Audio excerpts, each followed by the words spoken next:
These are the top things that I look at when I'm evaluating a property to purchase it for real estate investing. As a guy who's built up a multi-million-dollar real estate investment portfolio, these are the things that have worked for me, and I'm gonna get right into it.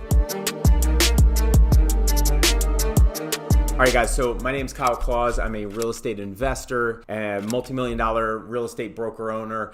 I am an actor, entrepreneur. I have a couple businesses, and on top of that, I'm a family man, and I just like to have a good time. But in this video, I want to talk about the top things that I've looked at when I'm evaluating a property for real estate investing that have worked for me. So hopefully it'll work for you. Let's get right into it. And before we do, please take a second to go smash the like button below, and also follow if you feel like it, and hit the notification bell so you'll get notifications every time I post a new video. So guys, the first thing that I look at when I'm evaluating a property for real estate investing, and this is something that I am doing right now, so it's on the top of my mind and I'm doing it in real time. So the top things that I'm looking at are, one, the first thing is, what is the area like? So is the area somewhere where I think it has potential to grow? I think it's getting better, not getting worse. I think that there is a long-term appreciation possibility with that area. More people are moving in, it's gentrifying a little bit, getting better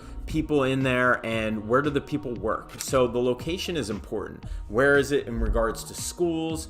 Where is it in regards to major cities? What is the transportation like? What is the potential for development? So I look at all that stuff, and if it doesn't really have, as long as it has some potential for that, that's a good sign. And also the fact that it's not like already as maxed out as possible. For instance, something like Manhattan. Yes, it's probably going to go up over time, and it's always a safe investment because once you're buying that, the potential for it to go drop down a lot. Now, it may have a big swing, but the long-term investment is probably going to hold pretty good. However, I like to look at things that are in areas that are a little bit it's a little bit more of a gamble. It's, maybe not like Manhattan yet. Maybe it's, what is like Manhattan, but maybe it's got the potential for, it's a little rough around the edges, but it's, the area is increasing, it's getting better, and the long-term potential is it just growing over time, I think that's what I look at better. And a lot of the times those are more affordable properties currently. So depending on your cash availability or your availability to purchase, you're probably going to want to look at those areas and be in more of an up and coming area instead of something like Manhattan or something that's already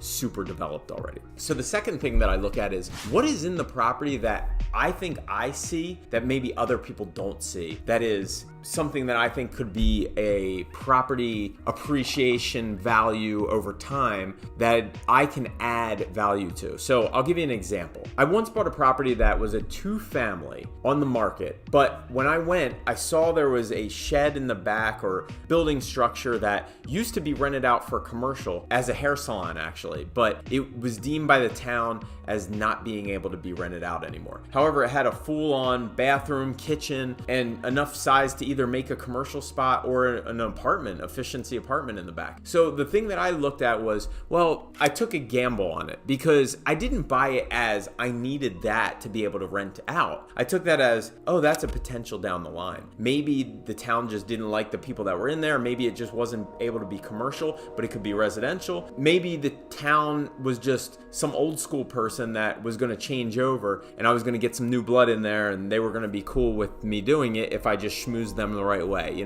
Things change. Rules aren't meant to be broken, but they're meant to be bent. Maybe we could, get in there and acquire the asset and then work on that. And lo and behold, about 5 years afterwards, I ended up talking to the right person. It was a younger guy that just got appointed. I asked him if I was able to do it. He went over and checked it out. He said that yes, it had the right of egress or something that they needed, and I could totally rent that out as a residential spot. And I just renovated it and rented it out, and it's been additional rental income that has also made the property more valuable. So that was something an example that I thought I saw that not really everybody else did. So the third thing that I look at when I'm evaluating a property for real estate investing is, what is the price? Is it a good price? So the way I do this is, if you're not a real estate agent, I have ability to go into the MLS and find stuff that's on the market and see what's sold in the past year. But if you're not in real estate, maybe employ somebody, get a real estate agent to help you do comps, something like that. It's worth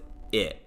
trust me. It's usually free of cost. You know, if you have a real estate friend, they'll do it for you. But what I do is I find the properties that are comparable, whether they're a single family, same lot size, a 2-family, condo, a 3-family, whatever it is, get comparable properties in the past year, because that's what the banks and the appraisers are going to be able to use, and comp them out to get apples to apples in the past year. What have things sold for? And if I can see that this property is better than I think others have sold, and I think I'm getting a better price for it, then I think I already have built-in equity. Say for instance, I am looking at a property that's $800,000 and I see other properties that have sold for $825,000, $850,000 that I think are worse properties, and I can get this one for $800,000, or even better, maybe $750,000. Then if I can acquire this for that, I think I've built in equity. I could turn around tomorrow and sell it at a higher price. That's what I look at to make sure that I'm getting a good deal. So the fourth thing that I look at is it a good investment right now? Is the property done in the condition that I don't have to put a lot of money into, and it's a good investment right now? I'm breaking even at least. I always think that if your rental income, if you're not losing money on the property, say your mortgage payment, depending on what you put down, is $5,000, and you can rent a 2-family out for $2,000 and $3,000, equaling $5,000. Combined with the tax write-offs, it's a good investment, as long as you're not going to have to dump all this money into it because it's not in good condition. If it's in good condition and you don't really have to do anything to it, and you're breaking even, then it might be a great investment if you think the area is going to appreciate. So, is it a good investment right now? Despite all the other stuff, despite the location, despite the everything else that has the potential for the price to go up, if the prices stay the same, investment based on cash flow and the rental return right at this moment. So those are the top 4 things that I look at when I'm thinking about real estate investing, and I'm thinking about acquiring a property that I think you should really take into consideration. And in all honesty, just get in the game and start investing in properties. And some are going to be better than others, some are going to perform better than others, but the important thing, and do it. So guys, thank you so much for tuning in. I don't ask you for anything else. However, if you're in the new, feel free to contact me. We can help you get a property. Agents here in Jersey and agents in New York City that are selling properties all the time and can evaluate properties just like this to help you get a good investment. So feel free to do that, but also hit the like button, because that's all I ask for watching this video and putting this content out. And give me a follow, share this with anybody you think might be worth it. And thank you so much for tuning in. Peace!